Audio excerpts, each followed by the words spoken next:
Budgie played for that season, 71, and then he went into management. He took over the coaching role. So he had Harry Weir as his assistant, and he had Craig Watson. Yes.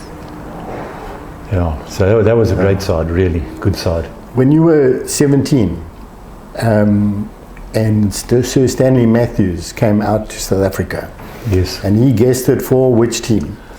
Johannesburg Rangers. Rangers in Joburg. Yeah. And you went to play against him. You were in the team. You started on the bench. I started on the bench. It was at New Kingsmead, and I was just awestruck. Was the game here in Durban? Yeah, in New Kingsmead.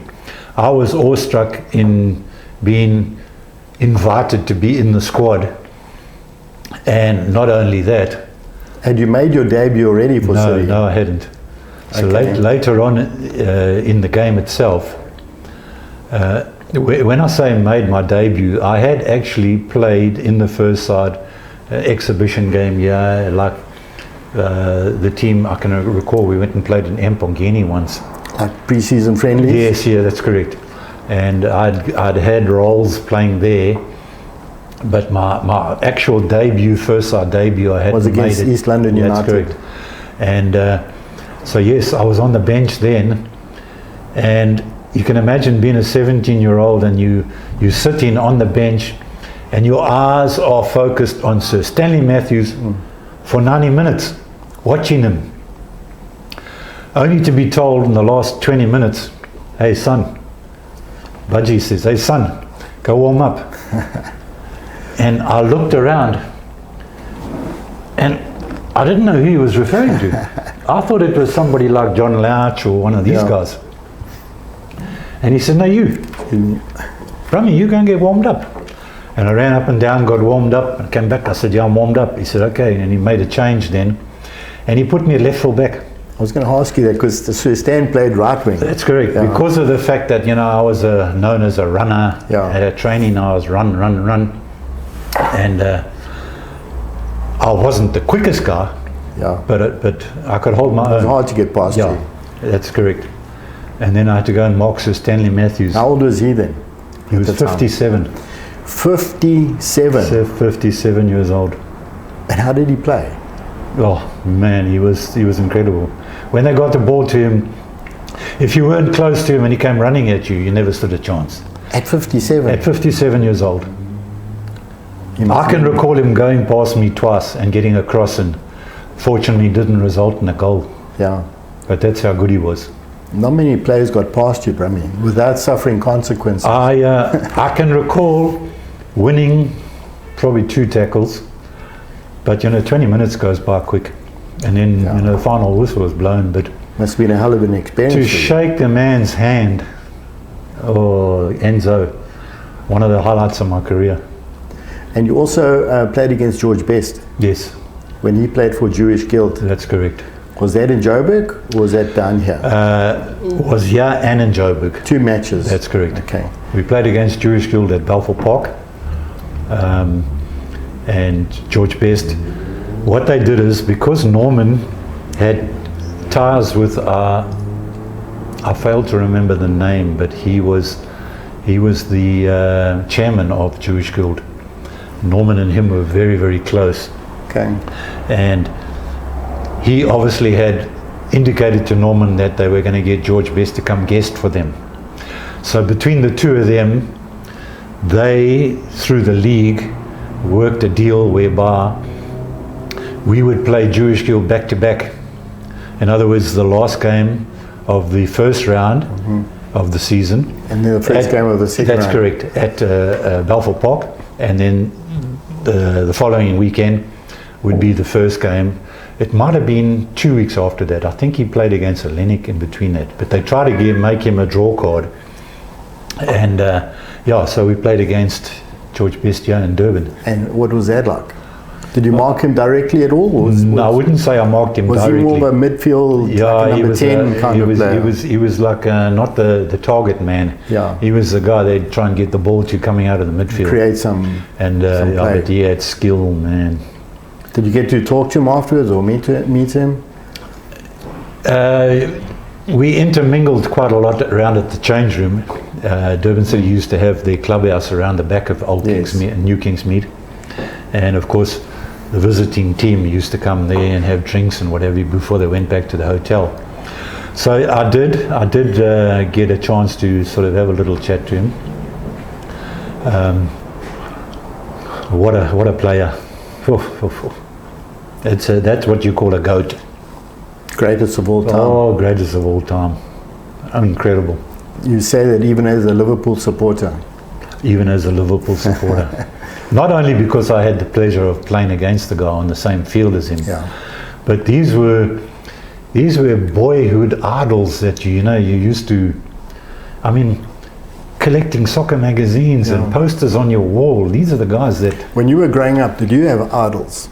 But who did you look up to when you were like in your teen years? Did you have somebody? I used to try and look up to a guy who played a similar position, and one of the greatest guys that I would say that I tried to emulate was Alan Hansen. Okay. From Liverpool. Good centre half. So relaxed, played the ball here, won the ball there, and I used to say to myself, if I could be a player like that, I'd be more than happy. When you were locally, did you used to go watch games at New Kingsmead? Yes. Did you go watch Durban United, Durban City? Did you watch them before you actually started playing? Derby games, oh yes, yeah. Was anybody in that period that captured your imagination?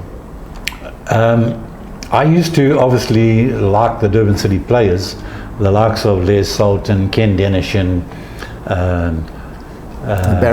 the Barrett brothers, all of those players of that era.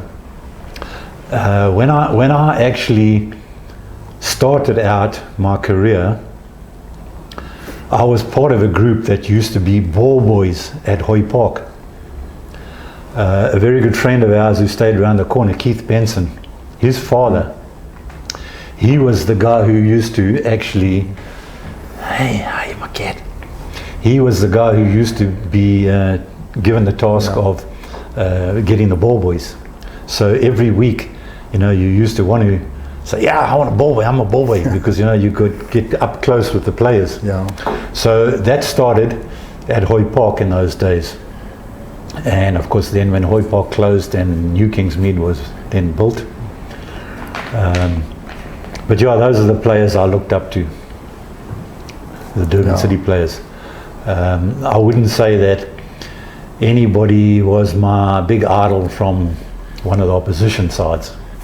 Yeah. I'd already made my mind up at that stage that if ever I could join a good side, I would jump at the offer at Durban City. So when I got it, I took it and grabbed it. I think for some reason Durban City captured a lot of kids' imagination. Yes. I don't know if it was the colours of the kit, but there was something special about Durban City. That's correct. And although Durban United were also special, you also had Addington and so on. Durban City, there was something special about it, wasn't I do have to confess that. Why don't you show us your shirt, one of the shirts that you wore, Brummie, please, if you can hold that up, please. There we go. They're showing you the number 5. Hold it a bit more this way. While you're there, let me just turn this around so I can see what we're actually filming there. Okay, thanks, Brummie. Yeah, that's great. There's one player that we forgot back in the days there with in 71 was Bobby Keach. Bobby Keach, was he a centre half? Great centre half, came out from Fulham. Budgie brought him out. He was I was his understudy as such. But back in the days, Dave Forsyth was number 5 and Bobby Keach was number 4. Yeah. And I inherited number 4 until Dave Forsyth moved on, and I became the permanent centre half, and number 5 was always mine. In those days you had different formations. Yes. There wasn't like 4-4-2 and like they've got 4-1-3-1 and all that today. What formations did you guys play then? Pretty much 4-3-3. Yeah, Budgie used to like 4-3-3. And the teams you came up against were all similar, so that's... All similar, yeah. 4-3-3 was pretty much, I would say, the standardized formation that most of the coaches used to, which I think at that stage originated from the UK. Yeah. 1972, you went to Birmingham City for a trial. It was like halfway through your season, wasn't it? No, it was. How did that all come about? The end of the season. The end of the season. Yeah. How did that all come about? I mean, what happened there? What actually happened was there was a family in the UK had connections in Johannesburg, and they had a construction company, big construction company in Johannesburg. What they did is they sent a scout out to come and look for hot South African talent, you know, to try and save on costs, etc. Instead of signing players, develop them. And they came and watched one of our games in Johannesburg. And specifically one of your games? Yes, yeah, okay. Specifically. And fortunately for me, I was in the starting lineup and I played. I can't recall the game, but we had a very good friend of mine who, rest in peace, he passed on, Mark Chislett was a goalkeeper. Yes. And they were looking for, specifically wanting a good, hard, tough defender and a goalkeeper. They hadn't seen Mark play, but they took Mark on recommendation and they took myself. And I got to hear about it in the last month. It was around about October of that year, 71. And they said, you know, you are going to go on trial to Birmingham City. At that point, were they in the top tier? No, what league were they they were in second division. Okay. You had first division, second division. Yeah, they were called divisions in those days. That's correct. And so yes, the season finished here, and we were kept on a shoestring when we were going to go. Probably next week. It's going to come through next week. So we were training on our own, the two of us, to keep ourselves fit. Only to find out that Christmas time came and went, and 3-4 days, no, on the 31st of December, we found out we're flying out 31st of December. So we flew from Durban in the morning to Johannesburg. They picked us up at the airport. They took us to their house, beautiful house in one of the Lani areas of Johannesburg. And they entertained us there. Then they took us at about 5 o'clock in the afternoon, because in those days you flew out at 7 o'clock at night. Okay. They took us to the airport, the Jan Smuts airport, and we caught the flight to Heathrow. And Budgie had already gone back to the UK, yes, to go and scout for more players. And the whole thing was that Budgie was going to pick us up at the airport and take us to Birmingham, because Budgie obviously knew Freddie Goodwin, who was the coach. He knew him well. So he was going to do that for us and then introduce us, and then the club at Birmingham would take over control. Budgie would leave us and go back down to London.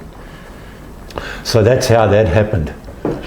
The only unfortunate thing was that it was in the midst of their season, because their season runs from mid-year to mid-year. Yeah. We had to train like you cannot believe. Enzo, if I tell you. What was the weather like when you got there? Oh, it was foul weather. Rain. The day we landed was one of the heaviest snowfalls they had had in history.